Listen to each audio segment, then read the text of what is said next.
Sandra Johnson is suing her mother, Elma Johnson, in the amount of $600. Ms. Johnson claims her mother caused her to lose wages and a boyfriend. Ms. Johnson claims she shouldn't be blamed for the plaintiff's lost wages. Ms. Sandra Johnson and Ms. Johnson, I take it you're relatives? Yes. Yes, You're ma'am. suing each other. No, Ms. Johnson is suing your mother for $600. Yes, I am, Your Honor. Why are you bringing your mother to court? Your Honor, this woman has made my life a living you-know-what. I'm suing her today for This $600. woman? Yes, this woman. Referring to the defendant, Miss Annie Johnson, the one who Referring gave to birth my to you? mother. Yes. That's the way you refer to her? Yes, this woman. Well, I tell you what, you won't refer to her like that anymore in this court. Okay, well, I'll refer to her as Miss Johnson if that's okay Yeah. with you. It's fine with me, but not this woman, baby. We don't play that here. She deserves much more respect than that. Whether you realize it or not, she does. Okay, go on. Now you're going to refer to her as Miss Johnson since you don't want to say mama. No, I can't call her mom. I don't feel connected to her. All right. Tell me your story. She showed up to my job in a place that she has no place being, making a whole ruckus, and pretty much got me sent home on the day that I make the most amount of money. And now I lost $600. But not only that, I lost my life, the life that I have been creating for myself since I left her. I've been trying to get away from her ever since I was younger. Growing up with a mother like her is not easy. Why? Look at her. We don't look anything alike. Nothing. I don't even know. Okay, stop. You told me look at her. I'm going to look at her. Now I'm going to look at you. Yeah, look at You don't me. look anything alike. No. Why? Why do you say that? Because she has that dark skin. Ooh. Lord help me. Jesus help me. Okay, she has that dark skin. So what? What do you have? I have light skin.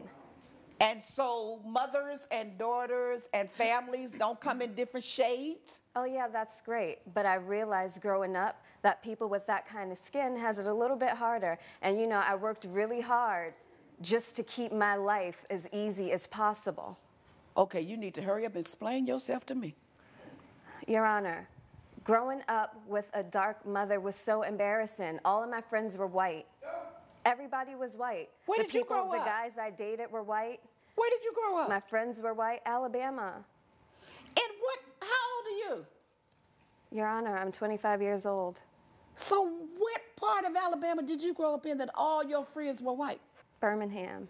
In Birmingham. And you're 25 years old. Yeah. Which means that was in what, 1990 something you were born? 1990. And all of your friends were white. Yes. So if you grew up in Birmingham, Alabama, and all your friends were white, you didn't grow up with your mother? She was barely around. She was busy cleaning up after white people. Ooh. I didn't want to live that poor life. Mrs. Johnson, when this child of yours was born, that's over here, Yes, Your Honor. where were you living? We were living in Alabama, Your Honor, and I was cleaning houses for a living, Your Honor, and so we ended up living with different white families as I had my job there. So that's why she said all her friends were white? Yes, ma'am. And she went to school in the area of the families, the families that you lived and worked for, she went to school there? Yes, ma'am. And do Yes, you ma'am. realize and understand why you were able to do that? Yes, because she was poor and uneducated. And so I had to live a life of struggling. And like I said, once I got away from her, I tried my best not to live that kind of life. So how'd you get away from her? I earned enough money to get away from her, and I started dating this white guy whose family had a lot of money. At what age? 16. And then you changed your life? You changed your identity Yes, I or went something? to college. I got an education, All something right. that she does not have. You won't see And me is that cleaning her up. fault that she doesn't have an education? Yes. Why? She's her own woman. I'm not her mother. You say you went to college? Yes. You sound like an ignorant fool. Doesn't matter. Coming up on Justice with Judge. We're back with the case of Sandra Johnson, who is suing Elma Johnson for lost wages. You don't sound like a college-educated woman. You didn't learn anything about history. Did you take a history class? Sure did. You didn't learn a doggone thing.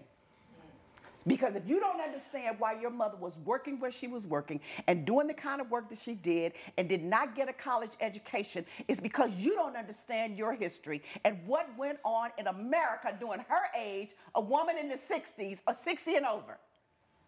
And you have the audacity to turn down your nose at her for doing what she could to keep your little behind alive and well. I just don't live my life as a black person, so. What you live your life as? I live my life as a person of privilege. You live your life as a Similar lie. to those That's of why. white people. Because you said the man that you went to live with, his family was privileged, not you. Well, that's the life So that you I living a created lie. for myself. Okay. That's the life that I created for myself, and she ruined it. So how did she ruined ruin that, it? and she ruined my relationship with everybody. How did she ruin your life? And how did we get to this $600 claim? Because, Your Honor, once I got enough money to get away from her, I moved away. I didn't give her my number. I didn't give her my address. I told her if I wanted to get in contact with her that I'd reach out to her. But no, she is stalking me. She showed up one day to a grocery store in my neighborhood, stalking me down in the aisles, trying to talk to me in front of all these white people. Oh my God, what a terrible thing. Well, and then the following week, she shows up to my job, causing a ruckus. And when she what did did she that, do? she's just at the door saying, "Oh, there's my daughter. I need something to say to my daughter, blah, blah, blah." And What I was see your her. job? I'm a dancer, What kind of dancer? a burlesque dancer. Burlesque dancer. Yes. College educated, that's the best you can do? Yes, I'm still in grad school. Oh, what you in grad school for? Law. Okay. Law? Who are you going to represent? Myself. Yeah, you're right. Just you. Because not too many people would hire you with your state of ignorance. So your mother is outside asking for you, not asking, but telling people that's my daughter and I want to see her. Right, and she sent that to my boss. And? And now he's asking me if that's my mom. And so, of course, I had to say no, because they can't have people like her in there. What? You mean black people, you're dancing at a burlesque club somewhere in Alabama that's still racist? Listen. And black people aren't allowed? Your Honor, let me tell you something. My boyfriend found out that my mom was black, and he confronted me about it. That's and good. When I said no, I wasn't black, he put his hands on me. Yeah. And it's her fault. She came here to ruin me. It's your fault because It's you've her been living fault. a lie. And you won't accept your heritage and your roots. And you will not acknowledge your mother as your mother. It's your fault because you've been living a lie. And your lie got discovered. And it was totally unnecessary. If you knew who you were and you were so intelligent and so sensible, you wouldn't have to live a lie. I didn't live a lie, and I have a college education. That's great. She doesn't. Oh, my goodness. Ms. Johnson, I feel your pain. Yes, ma'am.